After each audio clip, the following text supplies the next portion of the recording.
At my father's retirement ceremony, Major General Sterling pointed directly at me in front of everyone and declared, "She is a relic, a ghost in a jacket that stinks of failure. She does not belong here." My sister, Amanda, just smirked and whispered, "How pathetic, still trying to play the hero?" They had no idea this ghost was about to make the traitors pay for what they did. My name is Major Vicky Frost. I'm 43 years old, and I was sitting in the back corner of the glittering ballroom at the Fort Myer Officers Club, a ghost at my own father's retirement ceremony. The room was suffocating, the cloying scent of polished mahogany and expensive perfume, a nauseating mix of prestige and denial, clung to the air. Through the grand floor-to-ceiling windows, the neat white rows of Arlington National Cemetery stood in silent judgment, a stark reminder of a world far removed from the polite clinking of champagne flutes around me.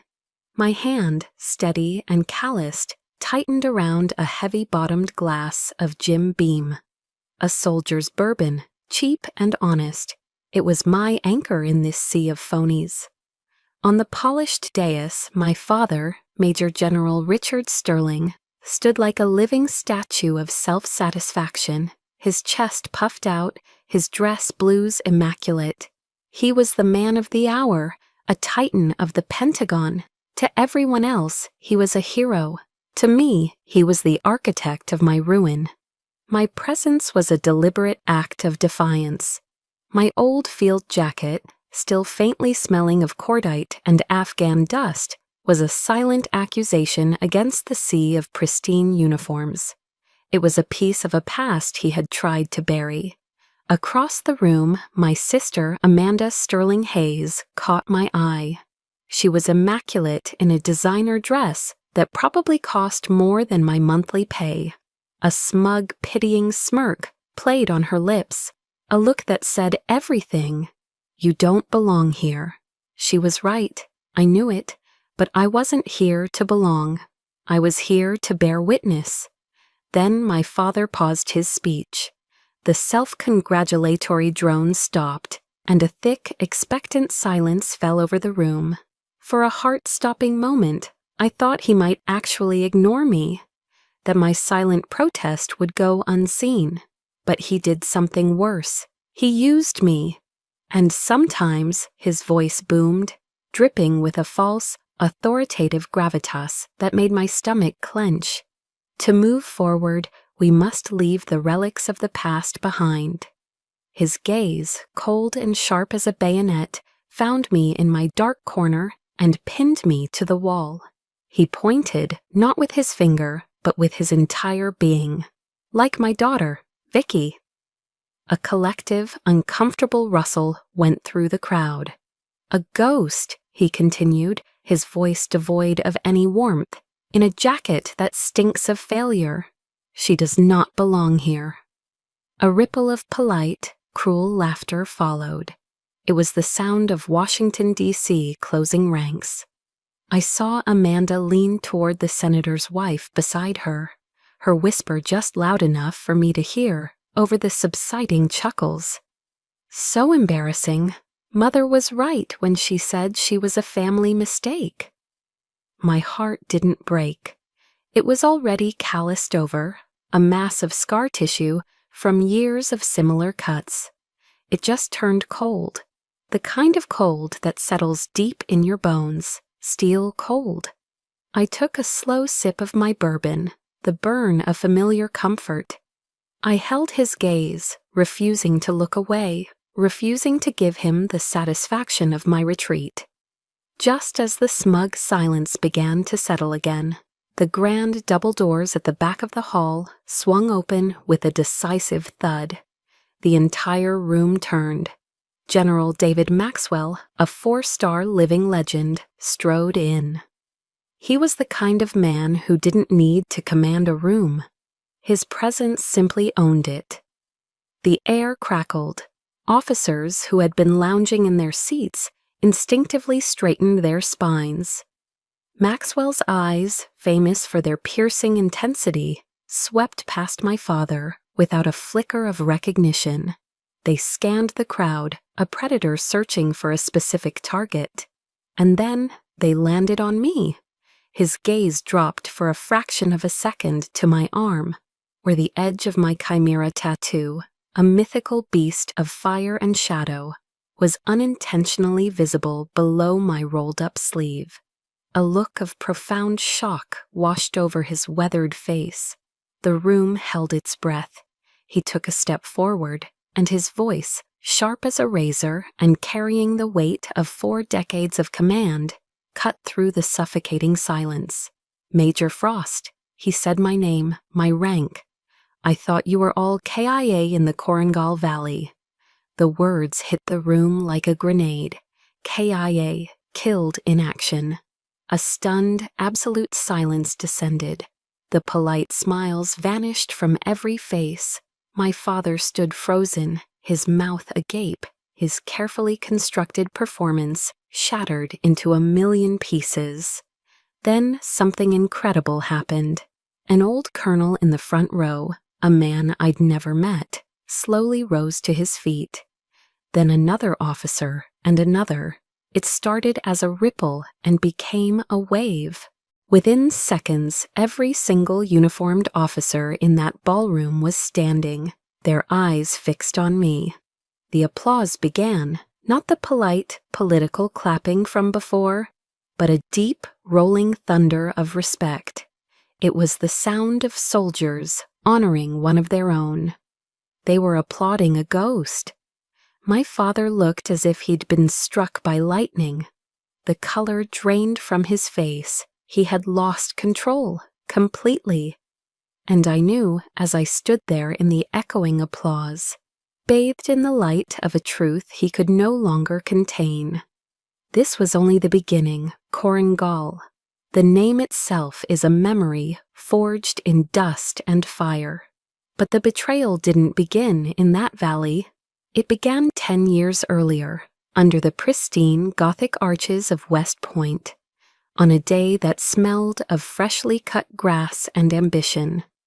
I remember the weight of his hands on my shoulders as he pinned the gold bars of a second lieutenant onto my collar.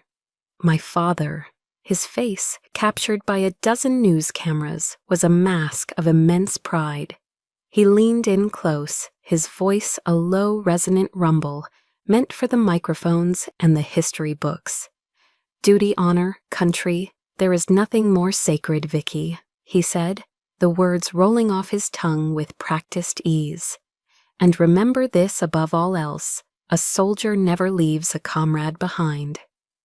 That sentence became my creed. It was the bedrock of my identity, the core of the officer I strove to be. I believed in those words. I believed in him. Looking back now through the haze of smoke and deceit, I see that moment for what it was. It wasn't a lesson. It was a performance. He wasn't speaking to me, his daughter. He was speaking to the other generals, to the politicians, to the American public. I was just a prop in his grand play, the centerpiece of his perfect military family portrait. That promise, like his love, was never a gift. It was a tool, another instrument to be used in service of his career. A promise he would shatter with a single chilling command. The Korengal Valley was hell on earth, scraped out of the Hindu Kush Mountains, a desolate landscape of rock, dust, and ghosts. Operation Starburst was supposed to be a simple reconnaissance mission, high-value target, minimal resistance. That's what the intel said. The intel was a lie. We were inserted by Blackhawks at Ori 400 hours, the pre-dawn air cold and thin. The ambush came just hours later. It wasn't a skirmish. It was a perfectly orchestrated trap. The sky just exploded. The distinct thump whoosh of RPGs echoed off the canyon walls. A sound that rips the air and your courage apart. They rained down on us, tearing our formation to shreds. The ground bucked and heaved. I saw Sergeant Sarge Miller, the man who taught me how to field strip my rifle blindfolded, his laugh as rough as his hands, just go down, his body slumping behind a rock outcropping. He was just gone. Chaos erupted. It was a symphony of destruction, the crack of enemy fire from the ridges above, the answering staccato of our M4s, the screams of the wounded. Doc Evans, our medic, who always carried a worn photo of his 5-year-old daughter inside his helmet, was hit while trying to reach Miller. He fell, his aid bag spilling its contents onto the thirsty ground. My commander, Colonel Marcus Thorne, a man I respected more than my own father, collapsed beside me, a dark blossoming stain spreading across his chest. He gasped, his eyes wide with shock and pain. Everything dissolved into a blur of instinct and training. We were caught in a kill box. The intel wasn't just wrong, it was catastrophically, fatally wrong. Or worse. A cold dread began to seep through the adrenaline. It felt like we had been deliberately marched into a slaughterhouse. The acrid smell of cordite and the sweet, coppery scent of blood filled my lungs. It was the smell of betrayal. I dropped to my knees beside Colonel Thorne, my hands pressing down hard on his wound, trying to hold his life in with sheer force of will. My fingers were slick and warm. "Stay with me, sir, stay with me," I yelled over the din. He was fading. I grabbed the radio handset, my voice cracking as I screamed into it, using the call sign for our unit's commander. "Mayday, Mayday, Mayday, this is Chimera Actual. We are compromised and overwhelmed, requesting immediate extraction. I repeat, we are overwhelmed." The line hissed with static. The seconds stretched into an eternity, each one a lifetime. My heart hammered against my ribs. I waited for the calm, professional voice of the radio operator at Bagram Airfield. But that's not who answered. A different voice came through the speaker, a voice that cut through the static and the chaos of the battlefield. A voice I had known my entire life. But it was different now.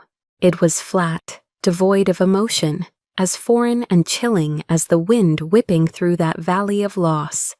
It was the voice of my father, Major General Richard Sterling. "Extraction request is denied, Chimera Actual," he said, his tone as calm as if he were ordering lunch. "Hold your position, maintain radio silence, out." A final dry click. He had cut the connection. He had severed our lifeline. In that single sterile transmission, he had signed our death warrants. He had thrown his own daughter, his own men, into the fire and walked away. In that moment, as the sounds of the battle raged around me, a horrifying clarity washed over me. We weren't a special forces unit caught in a bad ambush. We were a sacrifice. We were the acceptable losses. We were the secret he had to bury in the dust of the Korangal Valley. I looked down at Colonel Thorne, his breathing shallow, and then at the bodies of my men scattered across the rocks. The promise from West Point echoed in my mind. A soldier never leaves a comrade behind. It was all a lie, a hollow, damnable lie. I hoisted my colonel onto my back, his weight a crushing burden. The fight for survival had just begun. I never got a hearing. There was no debrief, no formal inquiry, no chance to tell my side of the story. They didn't face me like a soldier. They erased me like a clerical error. The final blow came not on a battlefield, but in a plain brown manila envelope from the Department of Defense, delivered to my temporary apartment in Virginia. Inside, the crisp, impersonal letter detailed my medical discharge. The official reason, acute post-traumatic stress disorder. It cited my inability to effectively command. Cold, clinical words designed to turn a soldier into a patient, a warrior into a victim. They were stripping me of my career, my honor, and my truth, all with the stroke of a pen. Clipped to the top of the official document was a small yellow sticky note. The handwriting was my father's, neat and controlled. It held just 2 sentences. "Vicky, this is for the best. Let it go." For the best? For whom? For his pristine career, untouched by the messy reality of the war he helped orchestrate. Let it go. It wasn't advice, it was his final command. He wasn't just taking my career, he was trying to take my reality, to overwrite my memory with his sanitized version of events. He wanted the ghost of CrownReversal to fade away, and he was starting with me. So I drove. I pointed my old pickup truck west and didn't stop until the manicured lawns of Virginia were a distant memory, replaced by the vast empty skies of Big Sky country. I ended up in Montana, a place with enough wide-open space to scream and know that no one would hear you. With the last of my savings, I bought a small secluded log cabin at the end of a long dirt road, and I disappeared. For 7 years, I lived as a ghost. My days were spent at a local auto repair shop, a place of honest work and tangible problems. I learned the rhythm of engines, the feel of a wrench in my hand. The thick, greasy smell of motor oil was a welcome replacement for the scent of cordite that still lingered in my nightmares. It was a simple, exhausting existence that left little room for thought. But the nights were long. The nights belonged to the past. I'd sit on my porch with a bottle of bourbon, the cheap kind, and watch the stars appear in the ink-black sky. And I would remember. I'd replay every second of CrownReversal, searching for a logic that wasn't there, trying to piece together the fragments of the betrayal, the faces of my men, the sound of the RPGs. The cold finality in my father's voice over the radio. It was a relentless loop. Occasionally, my sister Amanda would call. Her calls were never to see how I was doing. They were check-ins, surveillance missions, disguised as sisterly concern. She'd ask if I was accepting reality yet. Her voice, dripping with false sympathy, would grate on my last nerve. "Vicky, Dad just wants what's best for you," she'd coo. "Don't make this any harder than it has to be." They didn't want me to heal. They wanted me to break. They wanted me to vanish into the silence they had created for me. And one brutal winter night, under the weight of a heavy snowfall and heavier memories, I almost did. The bourbon wasn't working anymore. The cold was seeping into my bones. A deep, soul-level chill that had nothing to do with the weather. I was close to the edge, closer than I had ever been, even in that valley of loss. Rummaging through an old footlocker, I found my mother's Bible. I'm not a religious person, my faith had been left behind on some forgotten battlefield, but I needed something, an anchor in the storm. My numb fingers flipped through the thin, worn pages, and they fell open to the Psalms. My eyes landed on the 23rd Psalm. "Yea, though I walk through the valley of the shadow of death, I will fear no evil, for thou art with me." I read the words again and again, not with faith in a God I no longer knew, but with a sudden, shocking clarity, a new understanding. I had walked through the valley of the shadow of death. I had survived, and I wasn't alone. My honor was with me. The memory of the men who had fallen was with me. The truth, the real, unvarnished, bloody truth, was with me. They had tried to bury it, but it was still there, inside me, a burning ember that had refused to be extinguished. That was the night the ghost of Montana began to stir. I poured the rest of the bourbon down the drain, the amber liquid disappearing into the white snow. The ritual was over.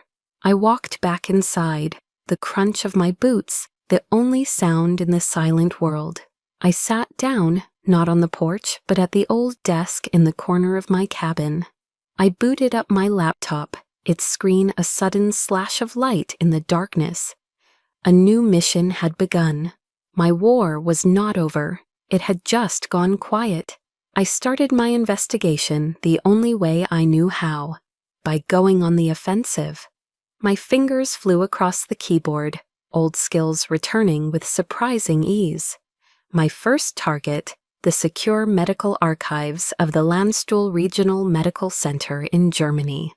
I was no longer a ghost. I was a hunter. For nights that bled into weeks, my cabin in Montana was illuminated only by the cold blue glow of my laptop screen. The obsessive focus felt familiar, like being on a long-range patrol where the world shrinks to just the mission. The investigation became my entire world, a labyrinth of encrypted files and redacted reports. I slept in 2-hour increments, fueled by black coffee that tasted like ash and a cold, burning rage. Then, after countless dead ends, I found it, a single thread in a web of lies. The screen displayed a file from the Landstuhl Regional Medical Center. The patient was listed as a John Doe, admitted 5 days after Operation Starburst. There was no facial photo, no name, just a series of medical charts. But then I opened the radiology files, an X-ray of a left shoulder, and there it was, an old, healed fracture on the scapula, a unique pattern of scarring on the bone that was as familiar to me as my own reflection. It was the signature wound of Colonel Marcus Thorne, an injury he'd sustained on a mission in Somalia years before.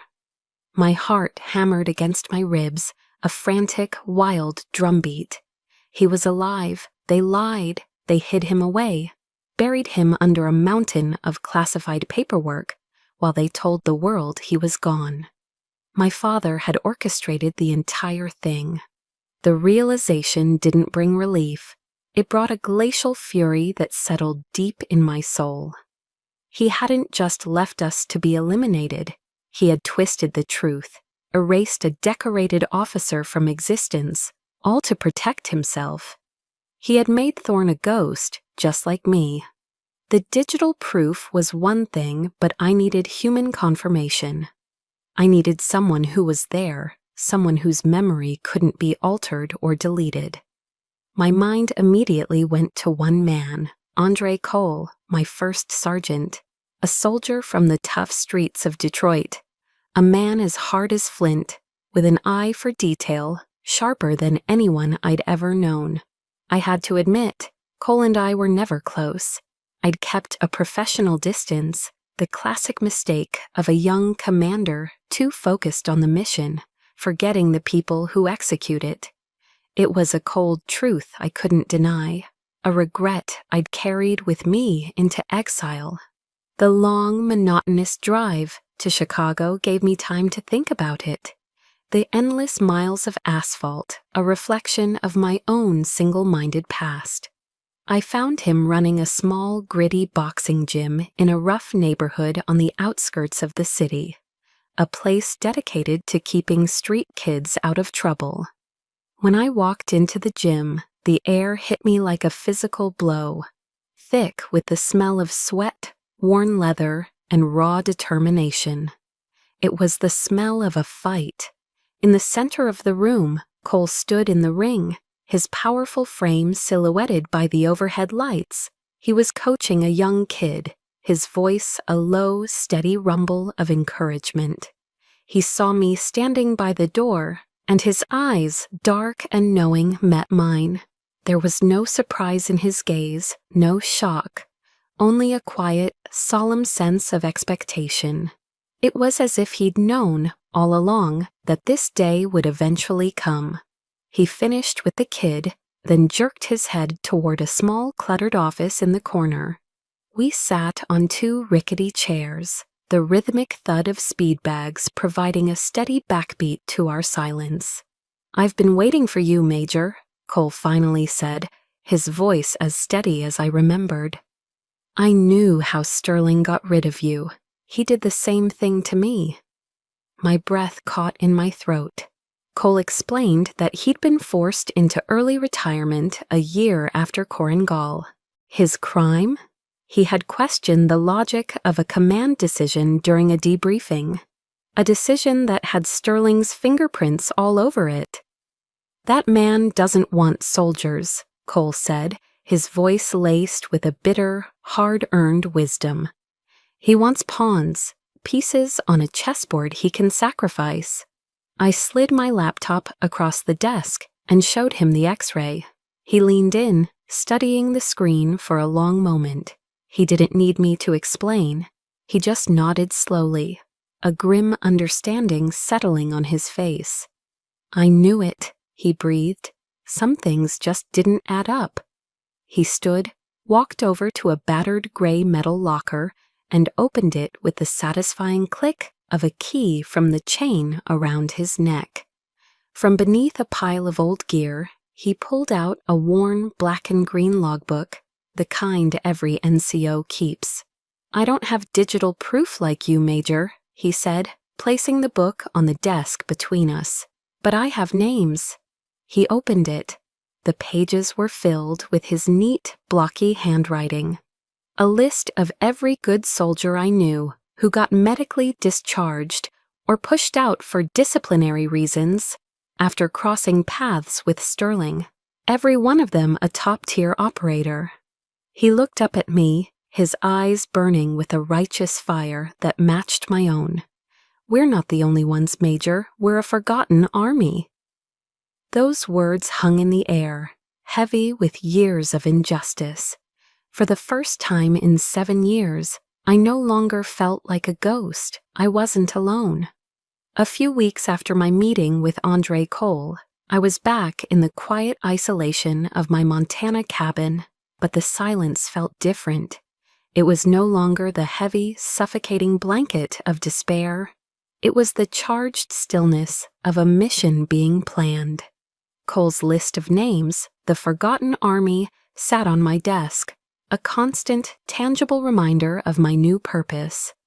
Hope was a dangerous, unfamiliar feeling, but it was there, a fragile seedling pushing its way through frozen ground. That's when my phone buzzed, vibrating against the scarred wood of the table. An unknown number from a DC area code. I almost ignored it, letting it go to voicemail as I had for 7 years. But a soldier's instinct, a gut feeling that this was incoming, made me answer. "Vicky, darling." The voice was syrupy sweet, a weaponized charm so foreign in my world of Greece and solitude that it felt like a violation. It was my sister, Amanda. In 7 years, she had never once initiated a call. A cold knot of suspicion tightened instantly in my gut. "It's been too long, it really has," she cooed, her insincerity a palpable force. "Dad and I are just so worried about you, all alone out there. We were thinking, why don't you come home for dinner this weekend? Just family, a real family dinner." Just family. The words were a warning flare, a prelude to an attack. I knew with the chilling certainty of a soldier sensing an ambush that this was not an olive branch. It was a reconnaissance mission on their part, a trap. My father never admitted mistakes. He only managed threats, neutralizing them before they could grow. He must have heard something through the Washington grapevine, a whisper about a ghost asking questions. Maybe he knew I'd found Cole. This dinner wasn't about reconciliation. It was about damage control, a foolish younger part of me, the part that still craved a father's approval, wished it were true, but the Vicky who survived CrownReversal knew better. You don't get a second chance to trust a snake. "I'll be there," I said, my voice deliberately flat and even. Sometimes the best way to gather intelligence is to accept their invitation and walk right into the enemy's camp. Amanda's home was a stately brick townhouse in Georgetown. a monument to power and old money where political secrets were traded over cocktails. The air inside was cool and still, smelling faintly of lemon polish and a level of entitlement I'd forgotten existed. The dinner itself was a masterpiece of culinary deception. The table was set with heirloom silver and crystal that probably cost more than my truck. We had beef Wellington, the pastry a perfect golden lattice, served with an expensive Cabernet Sauvignon that tasted like ashes in my mouth. Everything was flawless, and everything was cold, especially the company. The conversation was a carefully choreographed performance, and I was the ghost at the feast. They talked around me as if I were a distant relative they were obligated to host. My father pontificated about national security, name-dropping senators with casual arrogance while swirling his wine. Amanda chattered about her new charity foundation and the floral arrangements for an upcoming gala. They spoke of a world of influence and appearances, a world so far removed from my own. They talked about everything except the 7 years of my life they had stolen, the men who had fallen, the truth they had buried. They were acting out a play about a happy, successful family, and I was the unwelcome, invisible witness. I played my part, offering non-committal grunts and short answers, my mind a tactical map, analyzing their every move. After the plates were cleared by a silent housekeeper, my father leaned back, steepling his fingers. The performance was over. The real meeting was about to begin. "Vicky," he started, his voice adopting a tone of paternal concern that was utterly fraudulent. "I know life in Montana must be difficult. It's no place for a woman of your talents. Amanda and I have been thinking, we're family, and family should take care of each other." His eyes, however, held no warmth. They were the cold, calculating eyes of a general assessing a problem on a map. I was the problem that needed to be neutralized. Amanda seamlessly picked up the cue, her voice smooth as silk. She slid a thick, leather-bound folder across the polished mahogany table. It landed in front of me with a soft, final thud, a sound of containment. "This is a trust fund, Vicky," she said, her smile never reaching her eyes. "It's substantial, enough for you to live comfortably for the rest of your life. No more greasy work at that garage." She gestured toward my father. "And Dad has already spoken to some friends. He can arrange a position for you. A senior security consultant role at a major defense corporation. A quiet desk job, a 6-figure salary, a chance to start over, to leave the past behind." She paused, letting the offer hang in the air, a glittering, poisonous lure. Her smile widened, and in it I saw the face I knew all too well, the smug, satisfied face of a victor. "All you need to do," she continued, her voice dropping to a conspiratorial whisper, "is sign here. It's just a standard non-disclosure agreement. A formality, really. Just to protect the family's privacy, of course." There it was, the poison pill wrapped in gold leaf. They didn't want to heal the wounds. They wanted to gag me. They wanted to buy my silence, my truth, my honor. They had put a price tag on it. As she spoke, the names flashed in my mind like dog tags glinting in the sun. Thorne, Miller, Evans. I remembered Evans showing me the picture of his daughter. They wanted me to sign a paper that would betray his memory, that would bury them all over again, this time under a pile of blood money. The quiet, simmering anger that had been my constant companion for 7 years was no longer simmering. A volcanic heat rose in my chest, the blood pounded in my ears, the cold steel in my heart was heating up, glowing red-hot, ready to be forged into a weapon. I stared at the leather-bound folder, this bribe dressed up as salvation. A thick, oppressive silence filled the room, heavy with the weight of their expectations. Then I looked at their faces, my father's rigid and smugly confident. My sister's, a mask of pity so condescending it was a weapon in itself. A sound escaped my lips, startling them. It wasn't a word, it was a laugh, not a sound of amusement, but a dry, harsh, grating sound, like metal scraping against bone. "My honor is not for sale," I said, my voice dangerously calm, each word a carefully placed stone. "And the honor of the men who perished in Korengal is certainly not for the two of you to purchase with blood money." The mask of paternal concern on my father's face evaporated, replaced by a flash of raw, unfiltered fury. His jaw tightened, and his eyes, which moments before had been feigning warmth, turned to chips of ice. The real man was finally showing himself. "Don't be naive, Vicky," he snarled, his voice a low growl that vibrated with menace. "They're gone. What value does the honor of the dead have compared to the future of this family?" That was it. The final desecration.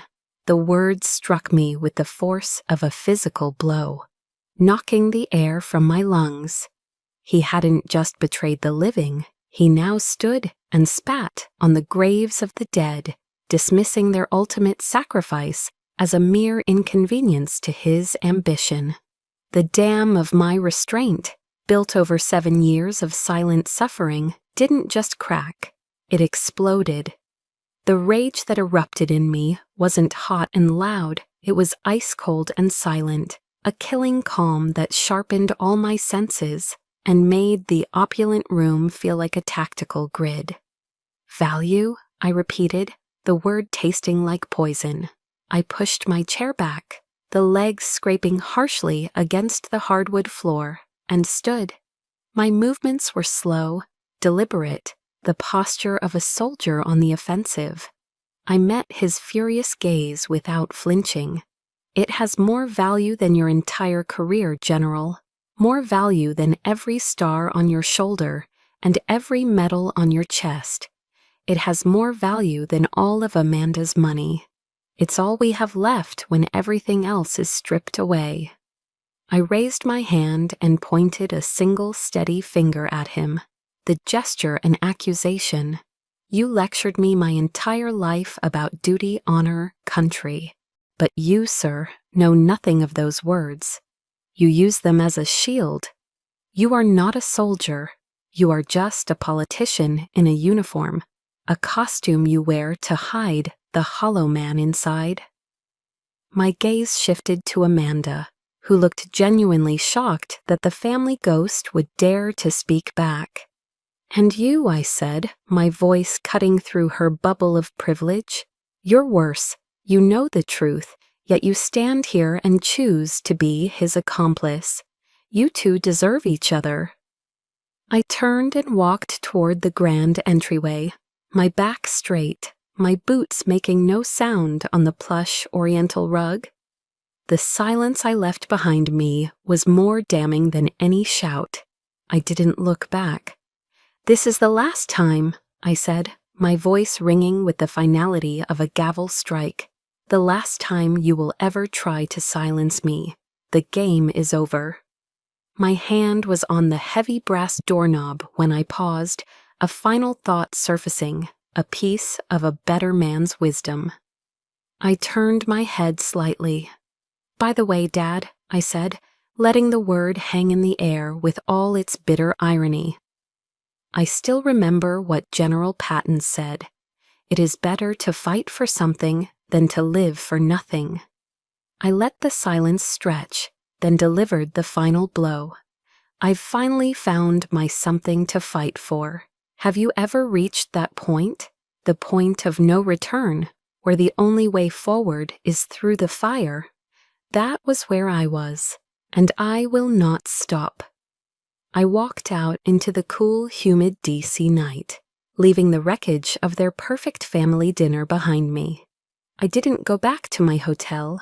Instead, I drove to a 24-hour coffee shop in the Virginia suburbs, a brightly lit, anonymous place that smelled of stale coffee and disinfectant.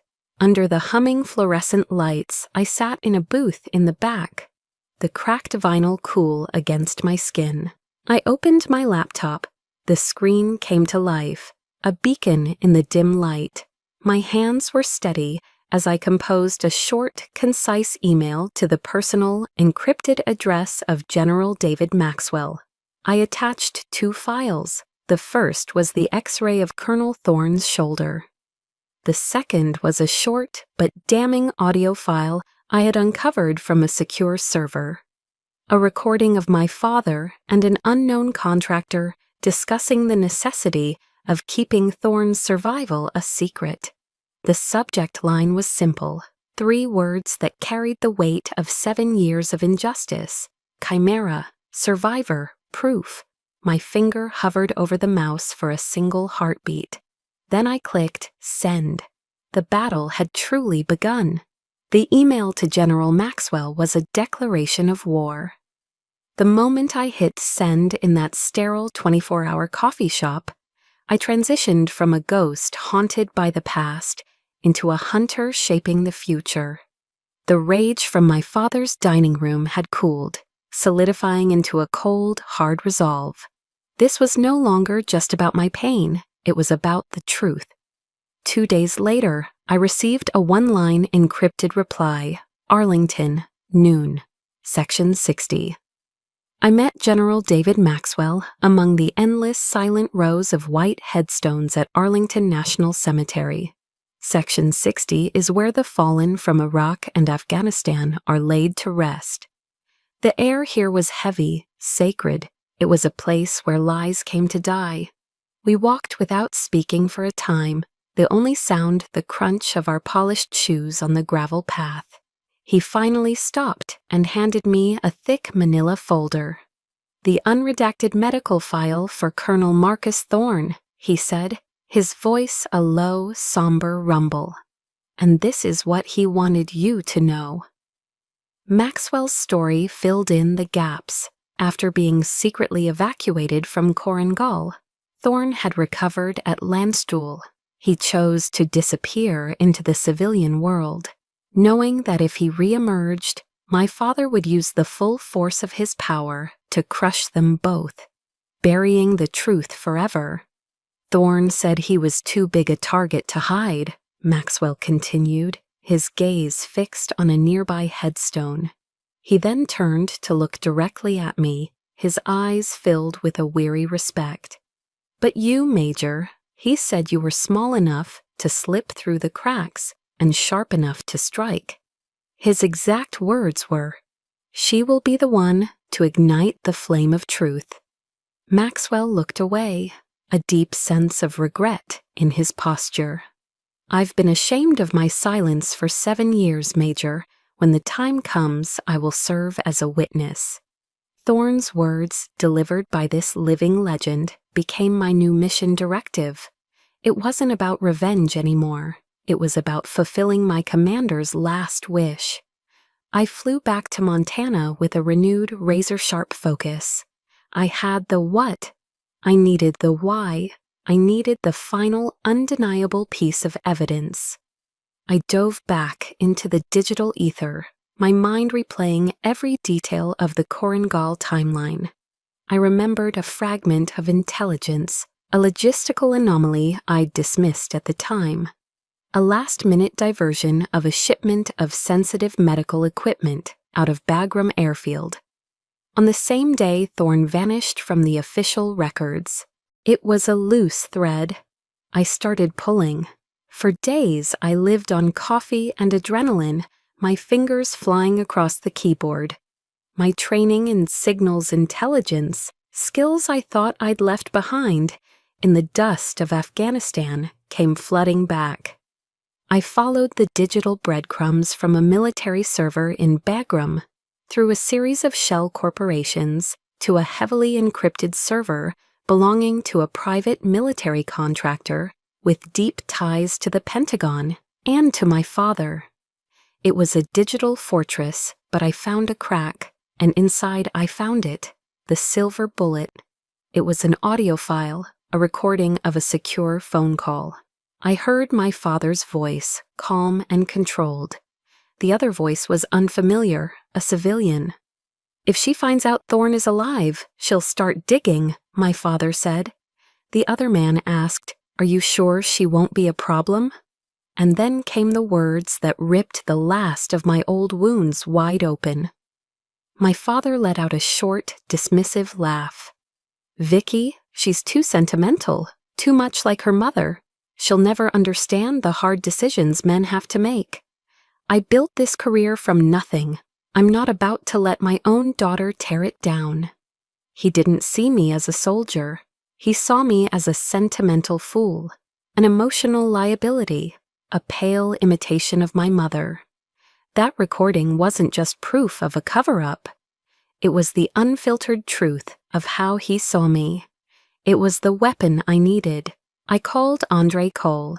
He was on a plane from Chicago the next day. He brought with him a man he trusted implicitly, a retired JAG Corps lawyer named Marcus Bilal, a man with a reputation for taking on the Pentagon and winning.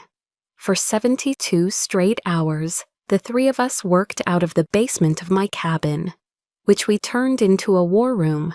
We were a formidable team, the hunter, the soldier, and the lawyer. We assembled the evidence into pristine, undeniable packages. We copied everything, the original, unredacted, mission reports from Korengal, the X-rays, Cole's logbook with its damning list of the forgotten army, the financial records of the private military contractor, and the audio file, the silver bullet itself. We wrote a detailed analysis of my father's forged signature on dozens of medical discharge orders. We didn't aim for a single target. We aimed for them all. Using encrypted channels, we sent the anonymous packages to the top investigative reporters at the Washington Post. We sent them to key congressional aides on the Senate Armed Services Committee. We sent them to a military justice watchdog group known for protecting whistleblowers. I wasn't looking for a duel. I was starting a firestorm. We had planted the seeds of truth in the most fertile ground in Washington, D.C. Now all we had to do was wait for them to grow. The hearing room in the Pentagon was a theater of cold, imposing power. It was a place designed to intimidate, with its dark mahogany paneling, soaring ceilings, and the suffocating weight of the American military machine pressing in from all sides. The air itself seemed to hum with decades of secrets and grave decisions. But as I sat at the witness table, I felt no intimidation. I felt a clarity I hadn't known in years, a soldier's focus before a battle. I wore my service dress blues, the uniform crisp and perfectly pressed, my medals polished to a high gleam. They weren't just decorations, they were my armor, each one a testament to a part of my life they had tried to erase, a life lived in service, a life of honor. I was not here as a victim seeking pity. I was here as Major Vicky Frost, an officer of the United States Army, to report a crime against that very honor. Across the room, at the respondent's table, sat my father. He was a statue carved from granite and denial, his face an unreadable mask of stoicism. Beside him, acting as his counsel, was Amanda. She was the picture of predatory competence in a severe, expensive power suit, her legal pads arranged with geometric precision. She was no longer my sister, she was the enemy's frontline defense. In the gallery behind me, I could feel the steady, reassuring presence of General David Maxwell. He was my silent witness, his 4 stars a powerful counterweight to the 2 on my father's shoulders. A quiet promise that the truth would have its champion. At the head of the room, Senator John Reed, the chairman of the Senate Armed Services Committee, a man known for his sharp intellect and low tolerance for deceit, gavelled the session to order. The room fell into a profound silence. "Major Frost," the senator began, his voice grave and resonant. "This committee has received a series of very serious and frankly disturbing allegations. The floor is yours." I took a deep, steadying breath, the air tasting of floor wax and history. The final act had begun. "Thank you, Mr. Chairman," I said, my voice clear and even, carrying across the cavernous room without a tremor. I stood and walked the committee through the events of Operation Starburst, my presentation calm, clinical, and methodical. I laid out the facts like pieces on a chessboard. I presented the original mission briefing, highlighting the faulty intelligence that sent us into the kill box. I showed them the flight path analysis of the logistics transport that had secretly evacuated a John Doe from Bagram. I displayed the X-ray of Colonel Thorne's shoulder, its unique scarring undeniable, a ghost made real on the screen for all to see. Amanda was on her feet constantly, a blur of practiced objections. "Objection, Mr. Chairman, the witness is engaging in speculation. Objection, this is hearsay." Her voice was sharp, desperate to poke holes in a narrative that was becoming increasingly solid and damning. "My client, Major General Sterling," she declared, her voice ringing with false sincerity, "acted at all times in the best interests of his country and his command." The chairman overruled her each time, his patience visibly thinning. Then, seeing her legal tactics failing, Amanda went for the jugular. She played her trump card, the weapon they had forged themselves. She held up a copy of my medical discharge papers. "Mr. Chairman, I would like to submit into the record the witness's own service file," she announced, her voice dripping with condescension. "A file which documents a clear and severe case of post-traumatic stress disorder. This is the testimony of an unstable soldier, a woman with unreliable trauma-induced memories." The room grew colder. She was using their lie to invalidate my truth. For a second, the humiliation of that diagnosis burned hot in my chest again. I took a breath, held her venomous gaze, and prepared my counterattack. "My memory may have been deemed unreliable by my father, Mr. Chairman," I said, turning to face her directly. "But what about the memories of the other soldiers?" I nodded to my counsel, Mr. Bilal. On the large screen behind the committee, a document appeared. It was Andre Cole's list. The Forgotten Army. More than 20 names, each one a decorated soldier, an exemplary warrior, and next to each name was the date of their separation from the service and the reason: medical discharge, disciplinary action. Every single discharge order was signed by one man, Major General Richard Sterling. A wave of shock rippled through the room. The reporters in the gallery began scribbling furiously, the sound like a sudden downpour. This was no longer one woman's story. It was a pattern, a systematic purge. "And now," I said, my voice dropping, commanding the absolute attention of everyone present, "I would like to play one final piece of evidence." The audio file began. The sound of my father's voice, calm, calculating, and utterly damning, filled the silent room. "If she finds out Thorne is alive, she'll start digging." Then the other man's question, and finally my father's contemptuous laugh, a sound that echoed the cruelty I'd heard my entire life. "She's too sentimental, too much like her mother. She'll never understand the hard decisions. I built this career. I'm not about to let my own daughter tear it down." The recording ended. The silence that followed was absolute, a crushing physical weight. Amanda's face was ashen. Her carefully constructed defense had been obliterated.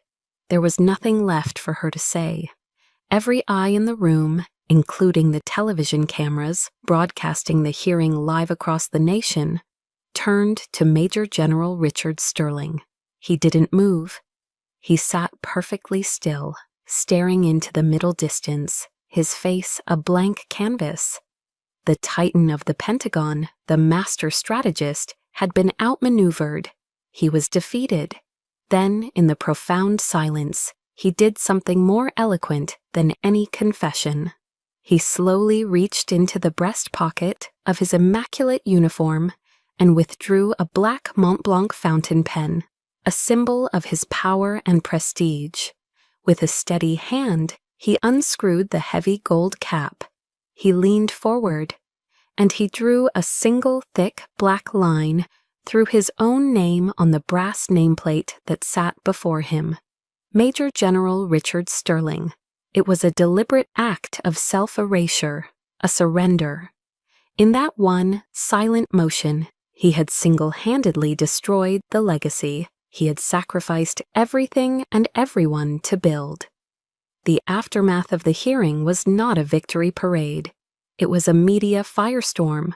The story exploded across every news network, the name Sterling becoming synonymous with disgrace. My father, the titan of the Pentagon, quietly submitted his resignation. The official investigation widened, pulling more names and more secrets out of the shadows. The machine of justice, once I had given it a push, began to grind forward on its own.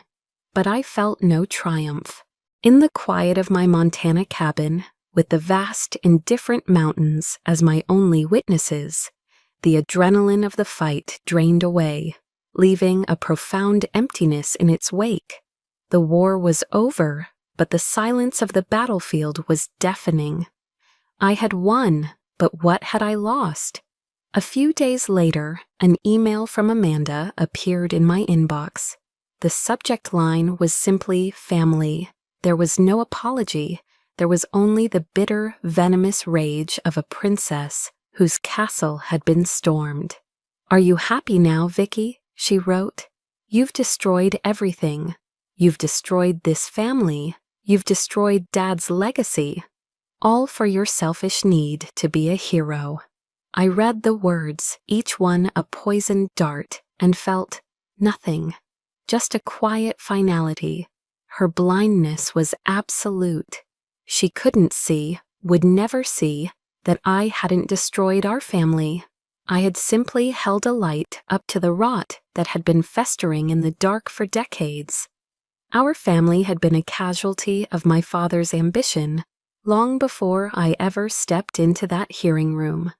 I was just the one who pulled the sheet off the corpse. I hit delete without a second thought. There was nothing left to say. A week later, a small, unassuming package arrived. A simple brown cardboard box with no return address, postmarked from a town in rural Virginia I didn't recognize. My instincts on high alert, I took it to my workshop, carefully slicing it open. Inside, nestled in bubble wrap, was a single old faded photograph.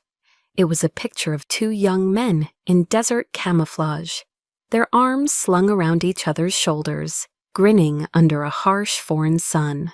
One was a young Richard Sterling, full of confidence and promise. The other was a young Marcus Thorne. They were friends once, brothers in arms, before ambition had poisoned everything. My hands trembled slightly as I turned the photograph over. On the back, there was a short sentence, written in my father's familiar script, though the letters were shaky, unsteady. He chose the wrong man that day, but not this time. It wasn't an apology. The words "I'm sorry" were not in his vocabulary, but it was something else. It was an admission, a concession, acknowledgement that he had been wrong and that I had been right. It was a signal from a distant, broken man, and it was all I needed. I didn't need his love or his remorse anymore. I just needed the truth to be acknowledged. I found an old wooden box where I kept my military mementos, my dog tags, a few challenge coins, the patch from my Chimera unit. I gently placed the photograph inside, alongside the ghosts of my past. As I closed the lid, I felt a chapter of my life click shut with it. I don't hate my father. I don't hate Amanda. Hate is a fire that consumes the person who carries it. And I had spent too long burning. I simply have no place for them in my life anymore. Forgiveness, I've come to realize, isn't about absolving them of their sins. It's not about inviting them back into my home for Thanksgiving dinner. Forgiveness is accepting that they are who they are, defined by the choices they made. And I am who I am, defined by mine. Forgiveness is the act of setting my own heart free from the corrosive burden of resentment. It is not for them because they don't deserve it. It is for me because I do. I fought my war. I reclaimed my truth. Now it was time to live. The quiet that followed the storm was different. It wasn't the empty silence of loneliness, but the peaceful stillness of a dawn breaking over a hard-won battlefield. The ghosts of Korengal had finally been laid to rest. My war was over. I sold the small log cabin, the fortress of my 7-year exile. With that money, and with some generous, anonymous support from a few benefactors, one of whom I suspected was General Maxwell, I bought a sprawling tract of land in a remote Montana valley, cradled by the rugged peaks of the Rockies. There I founded the Aegis Training Group. The name was deliberate. Aegis, the mythical shield of protection. Aegis wasn't a gym or a boot camp. It was a sanctuary, a place for the soldiers the system had forgotten, the men and women who had been discarded and labeled as broken or unstable. We didn't just teach them survival skills or tactical maneuvers, though we did that too. We taught them how to find their own value again, how to rebuild the honor that had been stripped from them. Andre Cole moved out from Chicago, his gruff wisdom and unshakable integrity making him the perfect head trainer. Together, we started to rebuild shattered lives, not with pity, but with respect, a shared understanding, and a new mission. We were forging a new kind of army, one built on healing.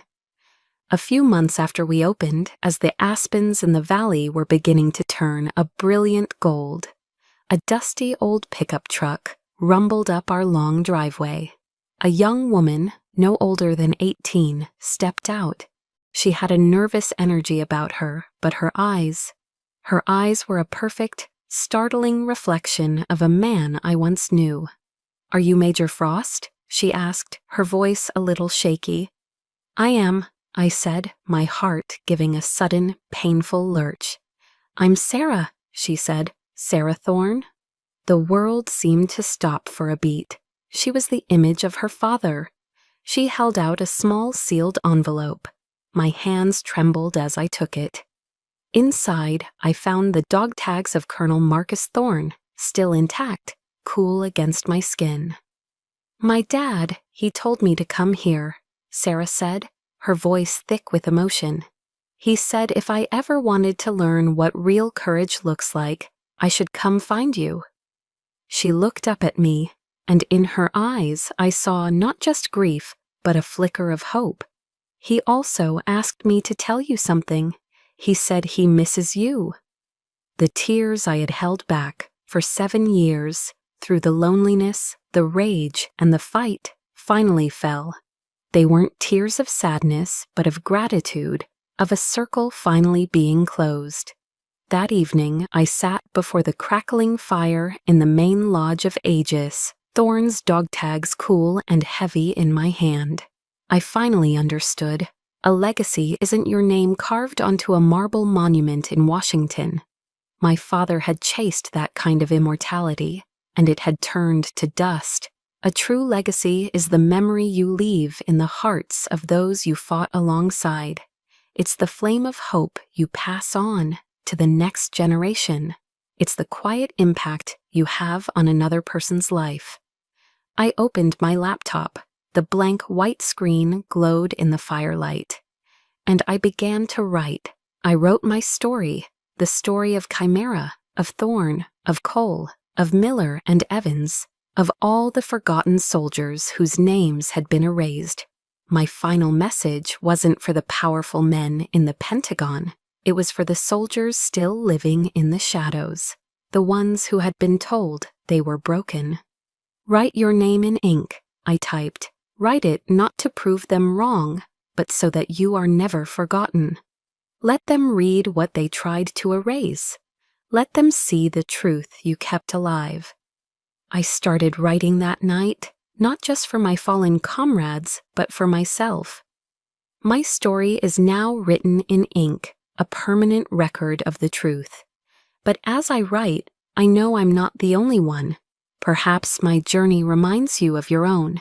A time you felt overlooked, a battle you had to fight alone, a truth that deserved to be heard. That is why the Chosen Revenge Library exists. It is a sanctuary for stories of resilience, just like this one. If you believe one voice can make a difference, subscribe and follow our channel. Share your own thoughts in the comments below, because your story matters too.